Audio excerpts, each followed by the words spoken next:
আজকে শুক্রবার। আজকে সাধারণত আমার ছুটি থাকে না, কিন্তু পেয়ে গেছি আর কি একটা ডে অফ।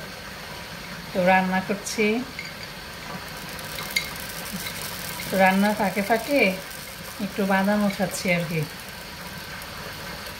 আমন বাদাম এটা আমার অনেক পছন্দের,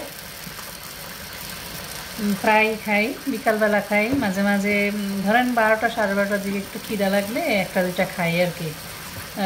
রোস্ট রান্না করছি তো ভাবলাম একটু বাদাম খাই, আমি নিজেও রোস্টে একটু বাদাম দিব, আবার নিজে একটু খাচ্ছি আর কি।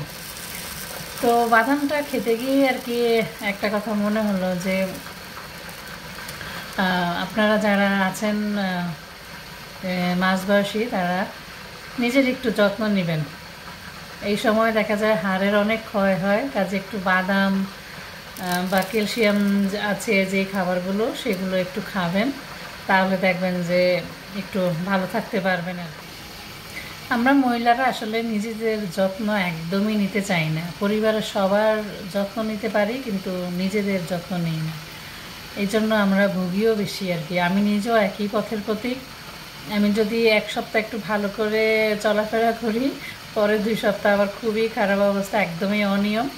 কাজে একটু চেষ্টা করবেন একটু হলো নিজের যত্ন নিতে আর কি। বলি আমার এই বেশভূষ দেখে কেউ কিছু মনে করবেন না, আমি সবসময় যেরকম থাকি ওরকমভাবেই চলে আসি ভিডিওতে। রান্নাঘরে যেহেতু আসছি, আমার চুলটা একটু আমি ভালো করে একটু আটকেই আসি, না দেখা যায় অনেক সময় চুল উড়ে খাবার টাবারে পড়বে, ওইটা আরও খারাপ। আর মেকআপ করে ভিডিওতে আসতে পারলে ভালো, কিন্তু আমি আসতে পারি না, কারণ যে ওইটুকু ধৈর্য আমার নাই, না হয় আমার ভিডিও করা হবে না। মেকআপ বলতে আমি একটু লিপস্টিক দিই, এছাড়া অন্য কোনো মেকআপ তেমন একটা আমার করা হয় না। আজকে আমার মনে হয় 10 বছরের উপরে বা 12 বছর হয়ে গেছে আমি মুখে কোনো ফাউন্ডেশন ইউজ করি না, কারণ যে ভালো লাগে না আর কি। আগে অনেক সাজগোজ করতাম, এখন আর তেমন একটা করি না। এখন সাজগোজ মানে একদম নর্মাল পজিশনে চলে আসছে আর কি। কিন্তু আমি সাজতে পছন্দ করি, যখন সুযোগ পাই একটু সাজি আর কি, কিন্তু উইদাউট ফাউন্ডেশন বা ভারী মেকআপ ছাড়া। আর আমার ভিডিওতে আজকে এই যে রান্নার আওয়াজ পাচ্ছেন, এটা হচ্ছে চিকেন রোস্ট করছি, সেই আওয়াজটা এটা আপনাদের সাথে শেয়ার করব। দেখি ভিডিওটা শেয়ার করার ইচ্ছা আছে আর কি। আমি রান্নাবান্না করার সময় প্রায় প্ল্যান করি যে এটা ভিডিও শেয়ার করব, কিন্তু আর তাড়াহুড়োয় আমার আর ভিডিও করা হয় না। এত সুন্দর ওয়েদার, আর এই জায়গাটা দেখেন, এটা দেখলে আমার মনে হয় যে খুব সুন্দর একদম ছায়া সবুজ, গিয়ে একটু বসে থাকি, কিন্তু বসা হয় না। ওই সামনে আরেকটা মাঠ আছে, ওইটাও অনেক সুন্দর, আর এই জায়গাটাতে বসা হয় না, কারণ যে রাস্তার পাশে একদম মেন রোডের পাশে এই মাঠটা।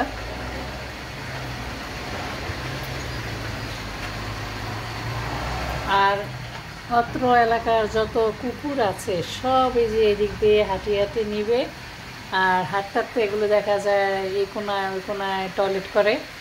তো কেউ কেউ আছে সাথে সাথে উঠিয়ে নিয়ে যায়, আবার কেউ আছে ওইটুকু ভদ্রতা দেখায় না। ভালো মন্দ মানুষ সব জায়গায় আছে, বিদেশ মানেই যে ভালো তা কিন্তু না, বিদেশে অনেক খারাপ মানুষও মনে করে যে বিদেশে সবাই বুঝি ভালো বা সব কিছু ভালো, তা না। বিদেশে আমরা আসলে অনেক কিছু ফেস করি, ওগুলি করে করেই আমরা এত বছর আছি। আর ভালো মন্দ মানুষ তো সব জায়গায় আছে, এটা বললাম আর কি। আমাদের দেশেও কি ভালো মানুষ নাই? আমাদের দেশে অনেক ভালো ভালো মানুষ আছে, ঠিক বিদেশে ওই রকম। তবে বিদেশে সবচেয়ে যেটা ভালো, তারা দেশের প্রতি অনেক সচেতন, নিজের দেশের যত্ন, নিজের দেশের জিনিসপত্রের যত্ন, নিজেদের ভালোটা ওরা অনেক ভালো বুঝে, যেটা আমরা বুঝি না। আমরা চট করে দেশের একটা অ্যাসেট অনেক ক্ষতি করে ফেলি, বা কিসে আমাদের ভালো হবে এটা আমরা একটু বুঝতে দেরি করি, কিন্তু ওই দেশের মানুষ এরকম না, ওরা নিজেরটা অনেক ভালো বুঝে নেয়। যে রান্না করে, তারপর হচ্ছে সেই অর্ডিনারি যে লাইফ, ঘর পরিষ্কার করা, সবাইকে খাবার দাবার দেওয়া,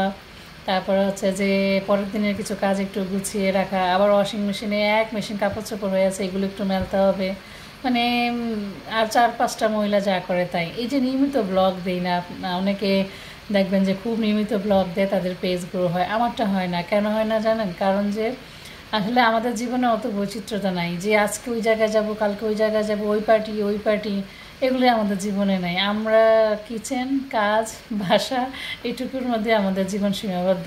তো এইরকম লাইফস্টাইলকে প্রতিদিন শেয়ার করা যায়, বা এইরকম শুয়ে বসে থাকা রান্নার ব্লগ কত দেওয়া যায়। আর রেসিপি শেয়ার করা হয় না, কারণ যে একটা গুছিয়ে গাছিয়ে রেসিপি ভিডিও করা অনেক কষ্ট। এজন্য আমি হচ্ছে সবচেয়ে আমার মনে হয় ব্লগিংয়ের জন্য অযোগ্য মানুষ, কারণ যে আসলে এত গুছিয়ে গেছে ভিডিও করা বা রেগুলার মেনটেন করে ভিডিও দেওয়া হয় না। আমি এগুলি পারি না আর কি, জন্য যখন সময় পাই তখনও আর কি চেষ্টা করি শেয়ার করার জন্য। তো আপনারা যে আমার পেজে এখনও আছেন, ভিডিও দেখেন, এর জন্য অনেক ধন্যবাদ। নতুন নতুন অনেকেই আসছেন, তাদেরকেও ধন্যবাদ।